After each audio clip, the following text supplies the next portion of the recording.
Talo Forever, guys. Welcome back to another episode here on our channel, our end of the month podcast. It is great to have you guys back. Special fatalo to our Ainga members. It's been quite a long time since our last podcast. I think was about 8 months ago. I do apologize for that. If you guys see, I've been really busy the past 8 months. With most of the farm work, then also the loss of my father, and then just general stuff around work and stuff.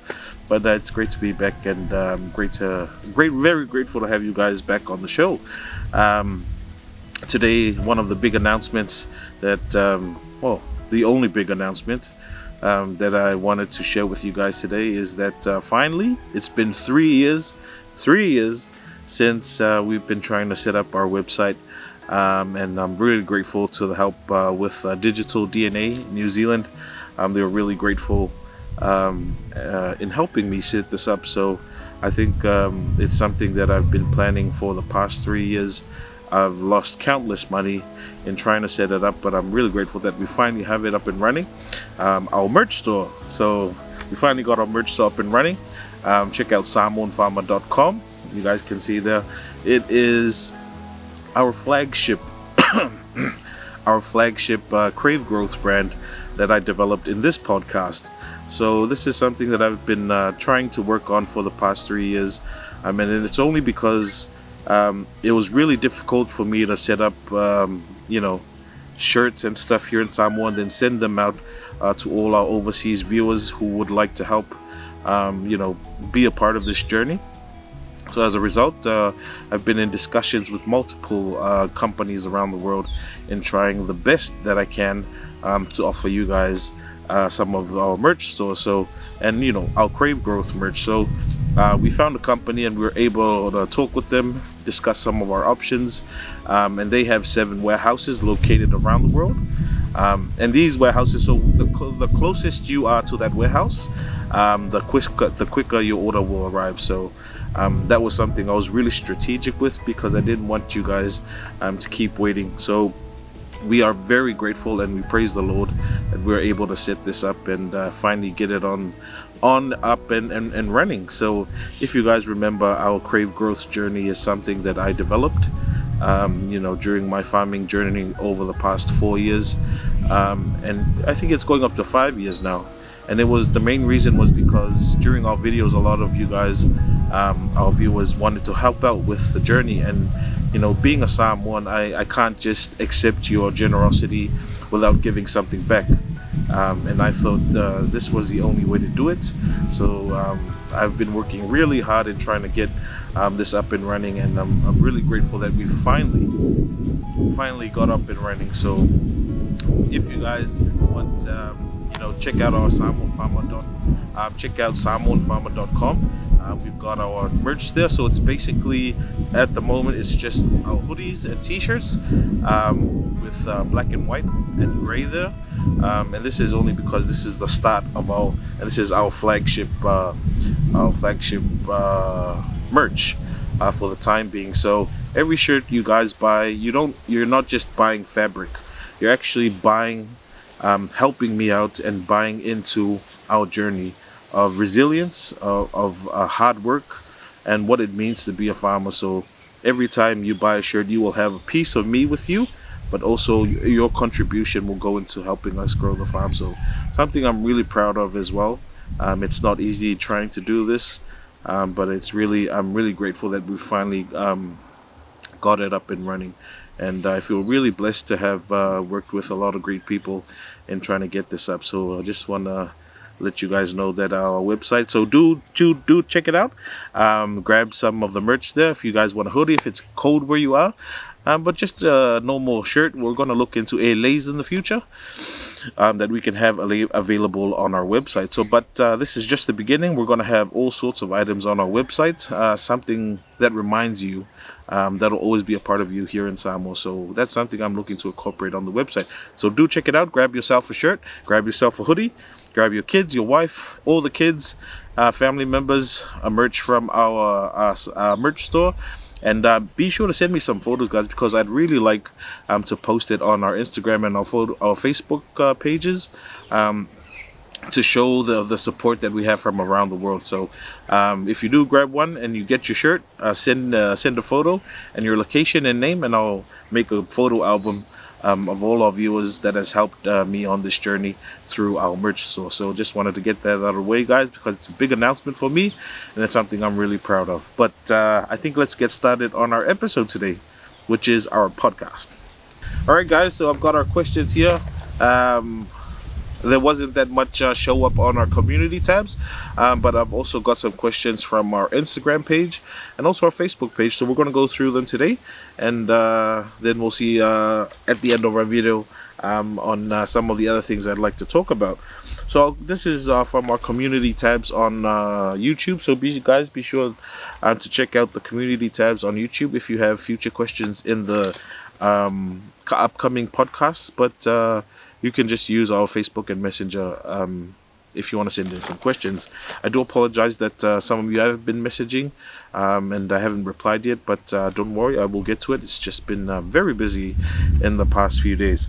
But our first question is from Janet Lilta20, and she's asking, I assume it's a she, and Janet is asking, what's your favorite food to cook, and what is your favorite food to eat when you were young, and has it changed now? Much love.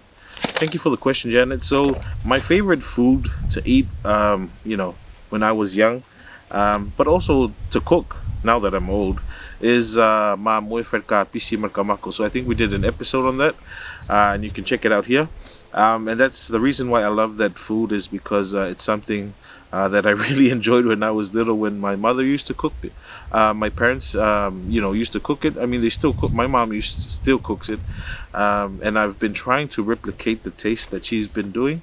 But there's something I'm doing wrong with the way I'm cooking it. I can never seem to finally, nail it down her recipe. But that's one of my favorite food, is ma moe ferka pisi merkamako, or lamb with cabbage and tomato, and that is my favorite food to cook as well. So we hardly do it regularly, only because mamo is quite expensive here in Samoa, but every chance I get, when I can finally afford mamo, I will always try to do that. But yeah, thank you for the question.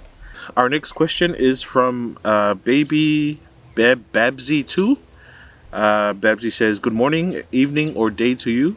My question is, when you are at your lowest points, when everyone is against you, or when things don't go according, prompting you to give up, but you just simply can't, any way to put in words how you prevent yourself from giving up and avoid those hassle, allowing you to continue your farmer YouTube journey? Thank you for this question. So I had a look at this question last week, and it really hit me deep, because this is that crave growth that I've been talking to you guys about. It's the reason why I've called my brand Crave Growth, and this is because when I usually hit my lowest points, I always go back to that feeling. Why did I want this? Why am I putting so much? Why do I feel so tired? Why can't I just quit? And that's the reason why I never quit, is because this is something that I really want to do. So there's that phrase, don't, how does it go again? Don't cry when your plate is full, when you wanted to eat in the first place. That's a really nice quote. And it's something that keeps me going as well. So, but also it's my duty as a father to provide for my family, but also for my kids, my wife, and my parents, my entire family. So I think that's what keeps me going. So there are times, I really don't feel like doing anything. It's just I'm so tired. I work 9 to 5, and then I come back, work on the YouTube stuff, and then also, now that we've got the merch store, it's something I've been working on for the past 3 years daily, and it's been taking a toll on me, physically and emotionally, and a lot more mentally. But I always go back to what is my role as a father, and if I don't work, how will my kids eat? So that's what keeps me going. is not only thinking about why I wanted to do this in the first place, which is to be financially secure, but also, ensuring that my role as a father is being fulfilled every day, and that, my kids don't feel hungry, and there's food on the table every day. So thank you for that, and for that really great question. Another question here from Janet Lilta. Janet's asking, "What do you love about yourself?" Um, I think for me, it's this ability that I have to never quit, um, to always, well, in the beginning, I've always been afraid of challenges, and obstacles in my life, and that's because it's just who I was back then. But as soon as I started farming, I started developing this new type of attribute or character. Because planting taro is not easy, and there are challenges with planting taro and or running a taro farm, and it really can affect you. But for some reason, I started developing this feeling of resilience that I will never give up. So as you know, when we plant taro, for example, the sun is really hot, but you've got a large stack of taro planting material to get through. So no matter how hot you feel, you need to get the job done. So you keep planting and planting until you can actually get most of your taro planting material done. Also, that when the taro plantation is attacked by pigs, you feel disheartened and sad, and you don't want to be a part of, farming anymore. You just give up. But there's something that drives you, to okay, learn what happened here. What can I do better, and then plan for the next time. So that's something I've really learned during my farming journey, and it's a quality that's quite hard to find, because I know some people give up on the first chance they get. But for me, that's something I've come to love about myself, and something that I've learned from my farming journey is being resilient. So no matter how tough the journey is, just take it on the chin and move forward, or just keep going. Um, you know, I think that was another nice quote I came across, was that it's better, don't try to do 100% every day, but if you can do 10% every day, that'll stack up over the long period. But just never stop, never stop, but keep going, even if it's just 5%. Those small efforts turn out to be something big later on in the future. But thank you. We've got another question here from Matthew Taylor, if I'm pronouncing that right. Um, and Matthew's asking, do regulators in Samoa strike on agricultural materials, cheaper, safer production of chemicals, so forth? America needs to know. So with this one, Matthew, I'm not too sure what the question meant, but I assume it's does the government, strike on things such as chemicals, if I'm reading that properly, and cheaper, safer options with regards to production of chemicals. In Samoa, we don't produce chemicals at the moment for farming. So things such as herbicides, pesticides, insecticides, they're all imported. There are restrictions with that. So, for example, there is a restriction on the herbicide that we use at the farm, which is paraquat. And paraquat is so the normal glyphosate chemical that we use, which is the fangalafo, that kills the weed and the grass in 7 days. The paraquat kills it in the first day. So it's quite toxic, and it's really toxic, and that's why there's strong use. There's strong what do you call? There's strong requirements in order to hold that. So that's one of the things. For example, you cannot buy paraquat in Samoa if you don't have a permit.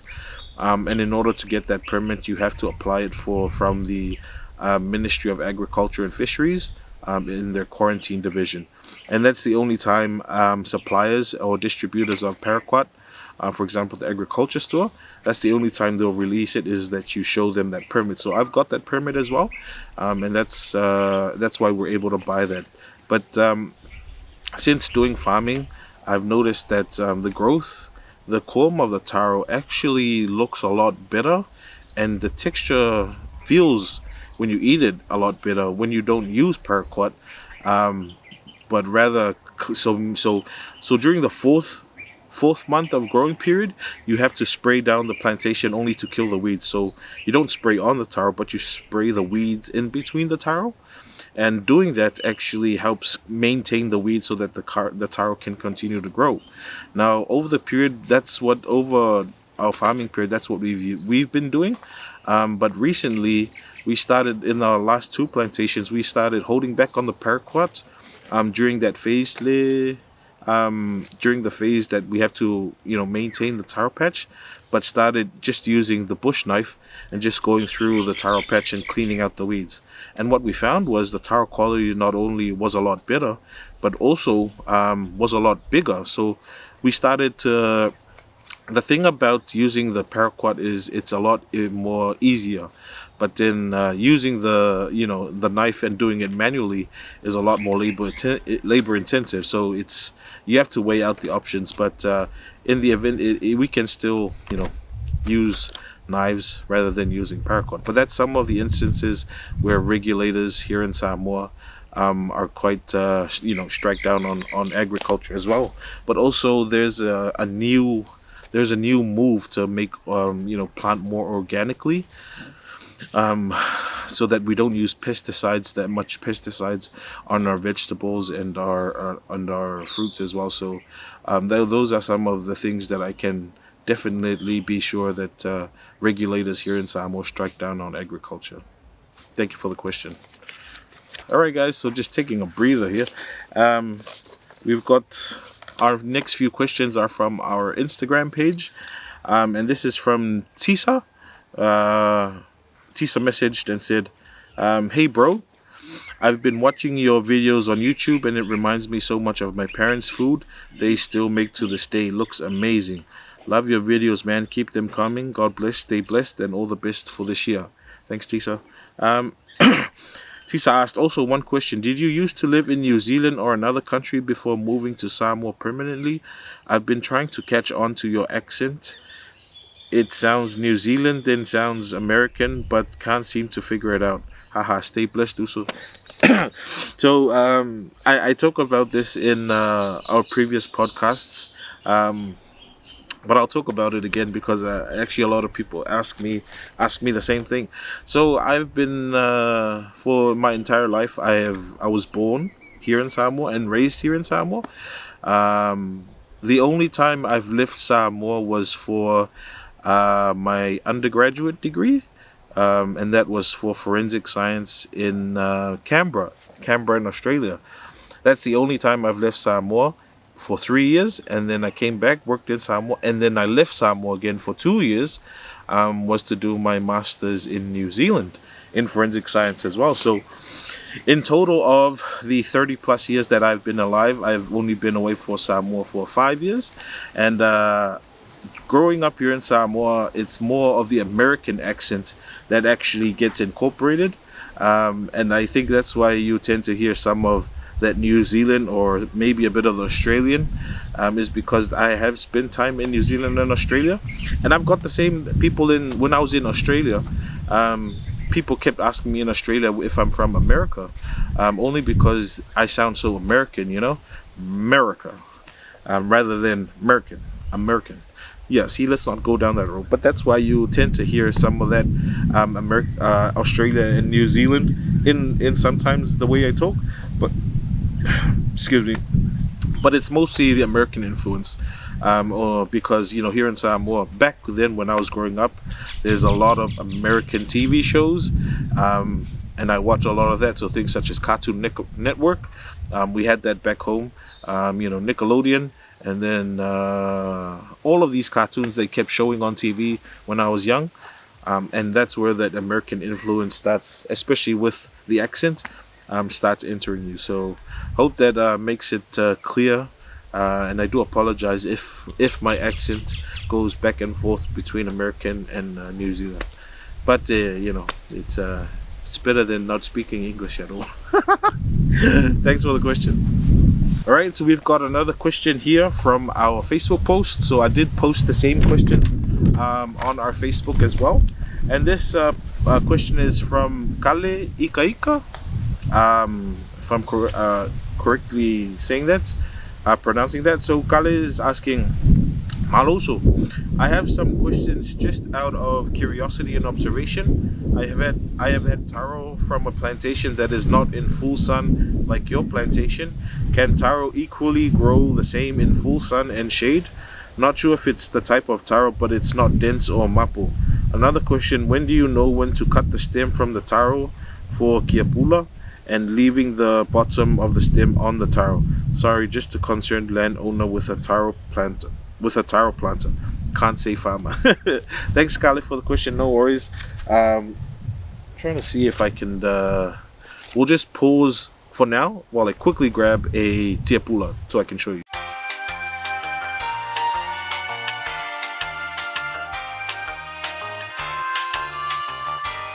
Right, so we're finally back. Sorry, see, over there, I had to go get tiapula so I can show you, but I'll answer the first bit of your question. That is a very good observation, so that is correct. With taro that's planted in the shade and doesn't receive much sunlight, you will start to see the taro actually grows a lot taller and the leaves are a lot smaller, only because it's trying to reach as much sunlight. So the taro in the taro in the sun, and this is the taro in the shade. So the taro in the sun actually has is a lot shorter, not short, but it's growing normal, while this one is growing a lot taller, to try and catch as much sunlight as it can.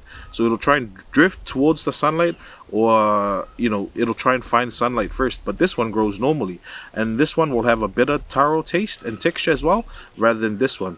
And the reason why is because this one that's trying to catch sunlight spends most of its time trying to grow to find the energy, trying to find the sunlight. Rather, this one is most of its time is going towards making the comb. So there's a vegetative state in the taro life cycle, and that vegetative state is very important. So during that vegetative state, the taro begins to grow. The comb actually forms, and then most of the energy that's collected by the leaves actually goes towards the taro. Now, if a taro is in the shade in that vegetative state, you can see that most of the time it's just trying to find sunlight as much as it can, and you see the stems start growing really tall. So that's a lot of the energy of the taro that's wasted towards the stem growing taller, only because it's trying to find sunlight. So while this taro in the sun is actually gaining size and comb, this one is using most of its energy in trying to find the sunlight, and as a result, you don't get the same taro texture and taro sizes compared with the one that's growing in the sun and one that's growing in the shade. And we've noticed that here on the farm is because when we plant taro, we try to have a buffer zone, which is just so if the taro plantation stops here, you can see that there's a bunch of trees in our taro plantation. There's a bunch of trees next to it that's casting shade onto the taro. So we try to clear that as much as we can, so that the taro can at least have maybe 8 hours of sunlight, 8 to 10 hours of sunlight, while it's growing, to catch most of the sun. But sometimes it's just difficult to try and plant it. So apologies. I'll show you an episode where I talk about that. But basically, for us, where we have our farm, the sun goes this way, so it doesn't go from east to west, but it's because where we're positioned, the sun actually goes this way, so sort of diagonally. And the only time the taros in the shade actually catch some sunlight is towards 12 o'clock to 5 o'clock, and that's only 5 hours. And we've seen that most of those taros actually are a lot taller than the ones growing that catch 8 to 10 hours of sunlight. And that's the same for all around the farm as well. So that's why we try to clear as much, not only trees for where the taro will be grown, but just a bit on the sides so that the taros are not in the shade. So that's why you hear a lot of farmers say malu le fakuanga fo ingat pe malu kayao pe malu afiafi. Malu kayao, it means, you know, the shade is casted. There's a shade on the taro plantation toward in the morning. Malu afiafi, then there's a shade casted towards the taro plantation in the evening, or yeah, towards the evening and afternoon. And that's the reason why. So that's a very good observation, and I'm glad that you picked that up in your taro farming as well. But I'll show you the tiapula. So, see how we got us the tiapula here? This is the 4-month variety. So basically, this is freshly taken out of the soil, and I'll show you guys what we usually do here. Is once we take it out, we cut this bit. So just cut a bit off the tip here. If you guys can see that, I'm not sure if it's clear. All right, that's a lot better. So we cut this bit, so we can just do that just as if we're cutting it, and then we chop some of these roots off, not all of it. So it's sort of like chopping it like this.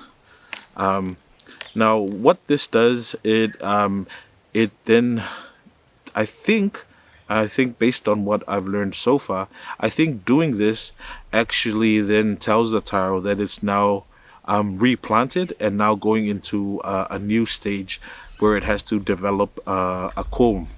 Now, I think I'd love to hear from the perspective of different farmers as well, but that's what we do here in Samoa.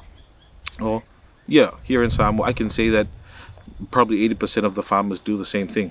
So I'll show you guys what I mean. So when we take out the taro tiapula here, we usually chop off the leaves, and that's the tiapula there, and then we chop off that bit as I told you, so that's now gone, and then we just trim the roots like this, so it's sort of like the motion goes like this and something like that. Now that's a bit extreme, but this will still grow, and this here initiates. So this is the tiapula that we then grow, and for some reason this initiates the taro and tells the taro that it's now replanted, and that it's time to start growing comb. So that's basically what I wanted to also tell you guys, it goes against some of the things that I've also learned. So in the root system, there's the root tips is where there's active growth of the roots. So by cutting off the roots, I tend to think that you're cutting off the bit that's actually growing. And therefore it won't grow again. So for example there, see, we've cut off the root tips. Now that might actually, and I used to think that, well, cutting off the root tips is actually going to stop it from growing, but that's not the case. It actually still grows. Now I'll also show you guys, if we take off the taro, these taro stems, I'll show you guys something very important. So just taking it off. Inside the taro stems, there are small nodes. If you guys see there's a small node there, and that's also alongside the taro. So there's another one somewhere there. There's another one there. And these nodes are actually where the new taro stem grows out of, but also where more roots come off. Around that area, not the actual node, but it comes around that area. So when you harvest taro, when you actually harvest taro, some people here in Samoa, it's now common practice. So let's say, for example, there's a taro comb here. We now cut on top here, but then when we do that, that means we can no longer plant the taro stem. But sometimes when you have taro, and there's a comb here, you usually try and chop the taro, leaving a bit of the actual stem, the stem attached on, leaving a bit of the taro comb attached onto the stem, and that also initiates a new response to grow again. So those are some of the important things, and I'd love to go deeper about this maybe in a new episode with regards to tiapula and stuff, but hope that answers your question. Alright guys, so we've come to the end of our questions that was posted for our this month's end of the month podcast. I'd like to talk about some of the things with regards to our YouTube channel, but also our farm. There's a very funny comment I saw. If you guys, just sorry for not replying to some of our comments on our videos. It's such a hassle. I mean, it's not a hassle. It's such a it's such hard work at the moment. Trying so hard to get the video out before 10 p.m. at night, and then the next day, you're back to 9 to 5 work, and then come back home, and then it's all other things. So it's really difficult trying to get to. But don't worry, guys. I do read your comments, and I really enjoy your comments, and I'm really grateful because you guys keep commenting on our videos, and I encourage commenting on our videos because it actually helps me as well. So I go through most of the comments. And there was one comment that I was actually quite. I mean, someone picked it up very well, and it's although it was a slightly negative comment, but it's something that it's the reality here in South. So someone said, there's he cooks. I cook the same thing every Sunday. It's chicken soup, or it's umu or something like that, or roast, and that's the actual truth, is that most of the Sunday cooking episodes, it's the same thing I'm cooking. Maybe there's some slight variation, but basically it's the same dish. But that's the reality here in Samoa sometimes, is that there's sometimes no variety in the foods we eat, and that's because we've all been accustomed to new types of cooking. So, for example, chop suey, curry, soups. But there's Samoans have a lot of food. That back then traditional foods. So, for example, that taufolo episode. See, hardly anyone makes taufolo, and yet breadfruit is in full swing at the moment. It's breadfruit season at the moment. So, it's I'm really glad someone saw that. And although it was a negative comment, but I really enjoyed it because that's the reality. So sometimes during our Sunday cooking episodes, I'll try my best to bring some, different variety of foods and dishes and the way I cook them. But for the most part, it's the same thing. And you'll find that here in Samoa is that most families cook the same thing every Sunday. The only difference is there's a lot more volume because it's Sunday.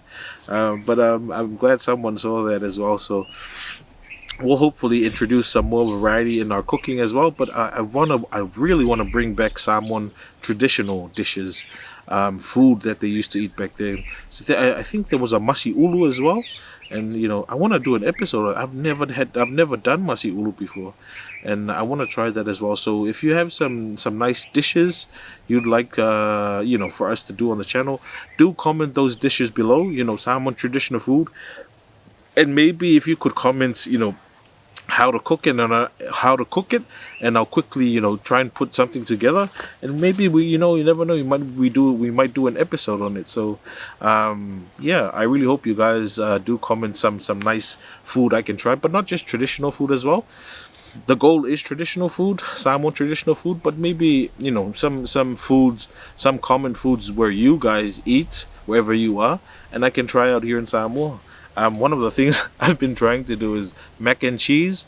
I really want mac and cheese here in Samoa, but I never knew how to do it. So comment down what your favorite food is, and maybe I can try and do it here. But also to our elderly viewers, if you could comment down some nice Samoan traditional foods, and I can try and do it on our channel as well. And that's just one of the first comments I saw. The other comments I saw was someone said, you know, oh, I think it was because there was two back-to-back Sunday cooking episodes. I wear the same shirt. And now this is I saw this and it actually made me laugh.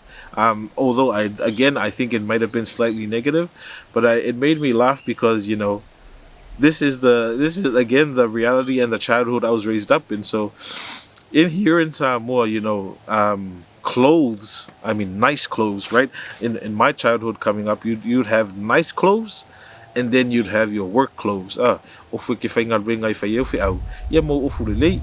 growing up, especially when I was at Falealili, my dad's older sister, whom I lived with for a couple, I think for about 5 years, I think.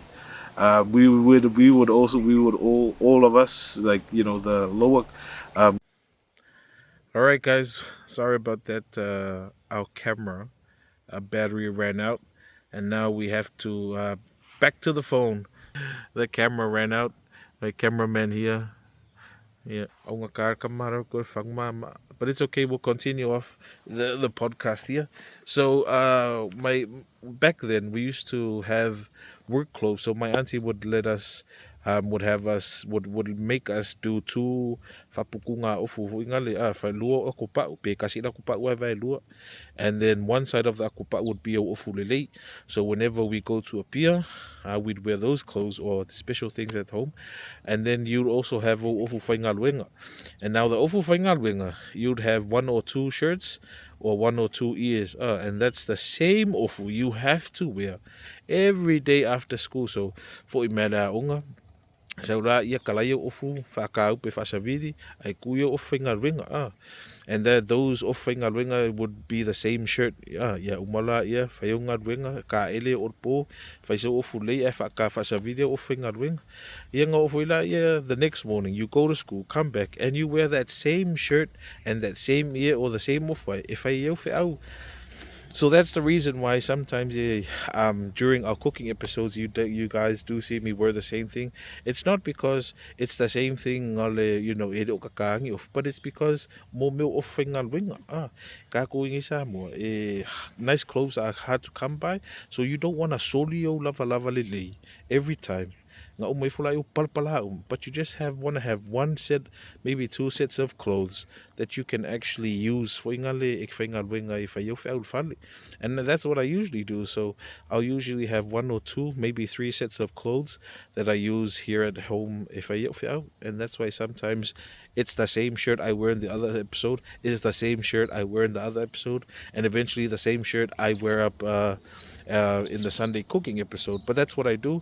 Is that also helps, wungi ikele me kaka, for my wife, so that it's fai fo yo ka meki kede me kaka ka meki e ko fa popula ye ma kede o ka me kaka ye si de kasi o fenga luenga.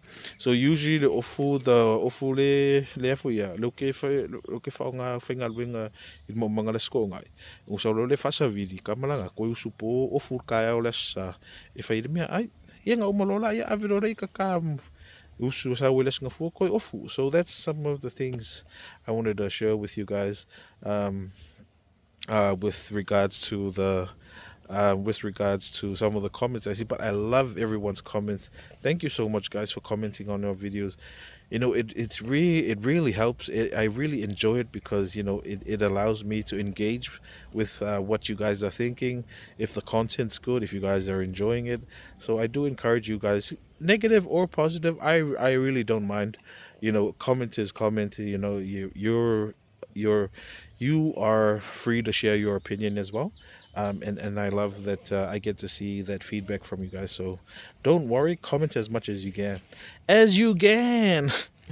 But yeah, also another thing I want to talk about was some of the developments we're looking to the farm. So I think I mentioned it that me and my wife are looking into making the farm into something more towards agro or ecotourism. So we're looking towards starting farm tours, and that will also be available on our website soon. What we're trying to do is just make everything accessible, but also the facilities to house whatever we're about to do on the farm. So things such as demonstrations, walk around in the umu, walk around in the farm, harvest taro, and then come do the umu. We want to build a facility there, but we also have to have good restroom facilities. So that's some of the things we're looking into. But I'm really excited because now that we've got the website on, if you haven't heard, if you've skipped the intro, then you probably missed out the website. But we've got the new website, samoanfarmer.com, and that's where we're gonna put. If you like farm tours, I can definitely do that, but we're going to put it onto the website so that we can, have that available for bookings and stuff.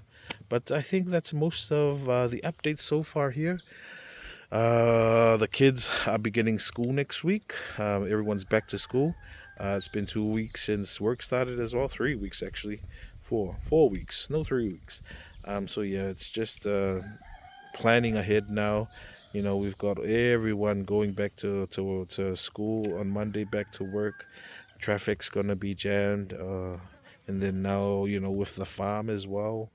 It's quite a lot of work to do. Uncle, if you guys have noticed, Uncle is hardly in any of your episodes at the moment. So Uncle's still in New Zealand at the moment, and I think he might be coming this month or next month. But yeah, so things are still quite heavy on my load as well, especially my wife's, is because we've also got to work and we're full time work, and we have to also look out for the farm during the time being. But yeah, guys, I think we might close it off soon. We still need to head to the farm pretty soon, so I think we might close off the episode now. All right, guys. So we finally come to the end of our podcast. I just want to say thank you so much, guys. If you've made it this far, I really appreciate it. I love the podcast because it's a time where I can sit down and engage with you guys. So if you do have any further questions to some of the things I've discussed here, please do comment it below, or you can also wait when I post up the post for the community tabs for our next podcast. We'll try our best to do monthly podcast, but then again, it might be busy. But I'll still put out the post, and then I'll get to the podcast as soon as I can, guys. But I just want to say thank you from the bottom of my heart, from me and my family here. For all the support that you guys give us on the channel, for allowing us into your homes and allowing us to be part of your entertainment, because that's it's really hard to come by these days. So I'm grateful that you guys enjoy the channel as well. You guys also know that we do have our merch now for everyone that will be buying shirts. Just want to say thank you so much, and thank you for being part of this journey. That is something I wanted to share with you guys, was the Crave Growth brand that I developed, and I hope this brand evolves and grows in the future to be something like a worldwide movement, not only for us Samoans but for everyone around the world, because Crave Growth, that mentality that I developed, is something I've come to really enjoy now, and something I'm really grateful for. So to be able to share it with you guys means a lot to me, and I just want to say thank you to everyone for getting merch, hoodies and t-shirts. We'll be opening up more items onto our website, and I hope everyone enjoys it as much as I do. I'm getting it onto there for you guys. So we'll definitely catch you on our next episode. Just want to say thank you again for the support. Have a great weekend, guys. Have a blessed Sunday. We'll definitely catch you on our next episode. But until then, God bless. Take care. Stay safe. We'll see you guys soon.